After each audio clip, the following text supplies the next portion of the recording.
Steve Harvey squared his shoulders at center stage, cards in one hand, the other in his pocket, that sly glint in his eyes like he was about to introduce trouble at a family reunion. The band hit a tight groove. The audience whooped and hollered before they even knew why. "Ladies and gentlemen, we got ourselves a night. Buckle up, America." Lights rippled. The big board hummed alive. Two families bounced at their podiums like teams in a championship huddle. "Hendersons versus Carters, let's go!" Cousin Troy Carter jogged up to the face-off, bouncing on his toes like he was about to run a 40-yard dash. Aunt Tasha Henderson power-walked in heels that meant business and Sunday service combined. Steve set his card down, palm hovering over the buzzer. Top 7 answers on the board. We asked 100 people. Name something you bring to a picnic. Tasha smacked first. "Fried chicken!" Ding! Number 2. The Hendersons blew up like a confetti cannon. "Troy, you can beat it." "Blanket!" Ding! Number 1. The Carters erupted, chest bumps and finger guns. Steve side-eyed the Hendersons like, "Y'all gonna let that happen?" Tasha rested her hands on her hips like a coach with a clipboard only she could see. "Play or pass?" "We play." Back to the Carter line. Miss Denise, hair laid, smile soft but determined. "Cooler." Ding. Number 3. Applause. Uncle Ray, in a grill captain t-shirt so loud it needed its own microphone. Condiments. Ding! Number 5. Keisha, hoop earrings catching every light. Drinks. Ding! Number 4. Only the bottom 2 remained. Troy came back with utensils. Ding! Number 6. One lonely answer left. The little gremlin America hides just to stir trouble. Denise? Napkins! Buzz! Steve flinched like someone slammed a door on his corns. Uncle Ray, please! Bug spray! Buzz! Steve took a walk like he needed to file a report with HR. Returned. Akeisha? Speakered like music. Buzz! Hendersons, y'all can steal this. The Hendersons huddled up fast. Grandma Pearl, barely 5 feet of authority, fanned herself with a church program and called the play. Tasha nodded and stepped forward. For the steal, Steve purred. Name something you bring to a picnic. A table! Steve bent in half, straightened. A whole table? If the park tables are taken, Steve, people line up like it's Black Friday. Show me a table. Buzz! The Carters collapsed in relieved laughter. The board flipped that last sneaky slot. Games. Games. Steve wagged the card. Not the dining room set, Tasha. Reset. The energy tightened, bouncing off the walls. Steve glanced at the camera, conspiratorial. I don't know why, but I feel like something historic is about to happen. Round 2. Points doubled. New prompt. Face-off between Keisha and Tasha this time, cousin against aunt. Name something people are late for. Keisha. Work! Ding! Number 1. Carters play again. Denise. Church! Ding! Troy. School! Ding! Uncle Ray. Weddings! Ding! They were cruising, filling the board like they were reading it off a teleprompter. Then it happened, the first hairline crack. Steve pivoted to Denise for the last remaining answer. Something people are late for. Denise hesitated. Tax appointment, the audience buzzed. Steve just blinked. Mom, is this personal? She laughed her way out of it. Buzz, strike 1. Uncle Ray tried. Doctor, ding! Keisha guessed flights. Ding, sweep. The Carters took a strong lead. The Hendersons clapped tight smiles, regrouping behind their podium. Commercial break came and went. Steve floated back to center like a maestro. Round 3, points triple. This one changes lives, folks. Face off. Grandma Pearl versus Uncle Ray. The crowd leaned forward. Steve licked his thumb and squared the edge of his card like he was about to baptize the board. Top 6 answers on the board. Name something you do when you're trying to fall asleep. Pearl tapped polite. Quick. Pray. Ding! Number 2. Uncle Ray hammered. Count sheep. Ding! Number 1. Carter's play. Denise. Read. Ding! Troy. Warm milk. Ding. Keisha. White noise. Ding. 2 answers left. Uncle Ray stepped up, rolled his shoulders like this was his moment. Steve stared at him like he knew nonsense was approaching and couldn't stop it. Ray, this one right here. If you mess this up, your whole family gonna talk about you at Thanksgiving. Ray nodded, eyes narrowed, then brightened like he'd found the secret menu of the universe. Pay attention, Steve. Life hack. Taxes. The air held its breath. Then the audience exploded. Steve froze, eyes wide. He put the mic to his lips, took it away, then did a slow turn like a radar dish. What? Ray doubled down, enthusiastic. Nothing puts me out faster. I open that envelope, those numbers start marching. Lights out. People were crying, laughing. Keisha was on the floor. Denise started fanning with her cue card. Steve walked to the far corner of the set, both palms pressed to his face like his soul needed to reboot. He came back, staggered to the judges' table, and stabbed a finger toward the control room. Stop the show. Stop the clock. This man said, taxes. He pointed at Ray, dramatic. Sir, you put the I in IRS. I'm really sleepy. The crowd howled. Steve, barely regaining composure, turned to the board. Show me. Taxes. Buzz. Steve dropped to his knees, hands on his hips, then rose like a preacher. Ladies and gentlemen, I would like to apologize to Sleep Everywhere. The Carters, still laughing, tried to focus. Denise guessed, meditate. Ding! 1 answer left. Keisha went with, take a bath. Buzz! 2 strikes. The Hendersons huddled so hard they looked like a marching band formation. Steve slid to their side, whispering into the mic, Y'all got a chance to steal this from the IRS right here. Tasha stepped up. We think it's... Turn off the phone. Ding! The Hendersons stole the round. The scoreboard tightened. Steve shook his head, delighted. Folks, we just witnessed a man attempt to legally deduct sleep. They moved into another face-off. Tasha versus Troy. Tasha's eyes had that not-today glint. Name something people check first thing in the morning. Troy. Phone. Ding! Number 1, Carter's play. The rhythm continued. Email ding.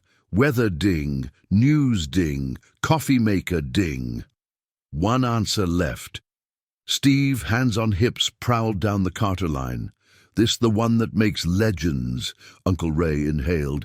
Taxes. The audience roared even before the buzz lit. Steve staggered, laughing, then stared deadpan into camera 1. This is the most committed man to a wrong answer I have ever met. The round ended with a Henderson steal. Mirror. Ding! They tied the game. The studio was electric, every laugh louder than the last. Behind the scenes, a stagehand whispered to another, We might be cutting sketches tonight. This is the show. A quick segment with Steve visiting the families turned into comedy gold. He asked Grandma Pearl what she cooks best. Mac and cheese that'll keep you at my table and your doctor concerned. He asked Keisha about her job. She worked at a pediatric clinic. So you the person always telling folks this gon' pinch when you know it's gon' do more than pinch. Keisha laughed. I say pressure, it's always pressure. He asked Tasha if she always takes the lead. I'm the eldest, it's my ministry. On the Henderson side, Steve asked Tasha's brother Marcus what he does for a living. I'm a barbershop owner. Oh, so you in the business of lies. You got a good hairline. This cut gon' change your life. Marcus held his heart, laughing. Then the round that would break the internet. Top 8 answers on the board. Name something people do at the beach. Keisha. Swim. Ding. Number 1. Henderson's play. Marcus. Sunbathe. Ding. Aunt Tasha. Build sandcastles. Ding. Grandma Pearl, after a dramatic pause. Eat sandwiches. Ding. They were cooking. 2 answers left. Steve strolled to Cousin Darnell, the quiet one in a pastel polo who'd barely spoken except to say, yes, sir, and clap hard for everybody else. It was his first question of the night. He looked terrified. Darnell, Steve said softly. Don't think too long. Tell the truth. Darnell swallowed. Okay, something people do at the beach. Taxes. Silence. For one microscopic instant you could hear a single bead of sweat, considering a career change. Then the room exploded like someone dropped a marching band down the stairs. Steve folded, slid 3 steps like he just fell out a booth at Waffle House, then lay face up, card on his chest, helpless. He finally sat up, breathless. "Sir, have you been hanging out with Uncle Ray?" Ray raised his hand 2 rows over, proud. "We got a system." Steve climbed to his feet, wiped tears. "Show me." "The Internal Revenue Service on vacation." "Buzz!" He pointed at the camera, voice booming. "I would like to apologize to every beach in America." Henderson's recovered, but the rhythm was broken. A wrong guess, another strike, and boom, the Carters stole with surf. The scoreboard swung back in their favor, but the vibe was full joy. Everyone was hugging from across the stage. Even the band was wiping their eyes. Then it happened. The moment the promos would tease forever, Steve stopped the program. New round. Name something people keep in the glove compartment. Troy, registration. Ding, number 1. Denise, napkins. Ding. Ray, with unearned confidence. Taxes. The buzz felt like a drum solo. Steve did a lap, came back, and set the card down on the podium so carefully you'd swear it was made of nitroglycerin. "America, I'd like to take this opportunity to issue a public service announcement. Taxes do not go in your glove compartment." Ray shrugged. "That's where mine live until I need to fall asleep." Audience rolling. Denise elbowed him, tears of laughter in her lashes. "Ray, baby, please." Fast forward, the scoreboard showed a narrow Carter lead going into the final question before fast money. Steve lowered his voice, letting the room settle. "Last one before the money. Top 5 answers. Name something a person might do to impress a first date." Tasha, dress sharp. Ding. Number 1. Henderson's play. Marcus, pay the bill. Ding. Grandma Pearl, open doors. Ding. They were in flow. 1 answer left. Darnell, poor Darnell, stepped up again. Steve held his breath along with him. Darnell, eyes fluttering at the lights, squeaked, "Meet their parents!" The audience collectively wheezed. Steve pinched the bridge of his nose. "On the first date?" Darnell nodded, terrified. "Buzz!" Keisha, laughing so hard she had to bend at the waist, coached across the stage. "Baby, that's date 60. Henderson's recovered with compliment them. Ding. They took the round. The scoreboard tied yet again. Steve stretched his back like a man preparing for a sprint. "Folks, we are headed to fast money by the skin of my mustache." Confetti cannons lurked in the rafters like patient jungle cats. The Hendersons were chosen for fast money, Tasha first, then Grandma Pearl. The crowd chanted like a playoff crowd trying to will a shot into the basket. "Now y'all know the rules," Steve said, voice smoothing out like a favorite radio DJ. 20 seconds for the first player, 25 for the second, 5 questions. Total of 200 points, and you get the money. Tasha stepped up, laser-focused. The band's sting hit. Clock ready. "Tell me something people do when they're in a hurry." "Skip breakfast." "Name a fruit you don't have to slice." "Apple." "Something you shake." "Hands." "A month with 30 days." "September." "Name something you might forget to bring on vacation." "Toothbrush." The buzzer. Tasha exhaled. Steve walked her through the board. The numbers popped. Skip breakfast, big points. Apple, solid. Hands, number 1. September, solid. Toothbrush, big. She stacked a meaty 138. The audience roared. Steve nodded toward backstage. "Bring me Grandma Pearl." Grandma Pearl stepped forward like she'd been walking up aisles to pray for folks since 1968. The crowd got quiet in that good way. Steve leaned in. "Miss Pearl, we need 62 to win." "You can do this in your sleep, without taxes."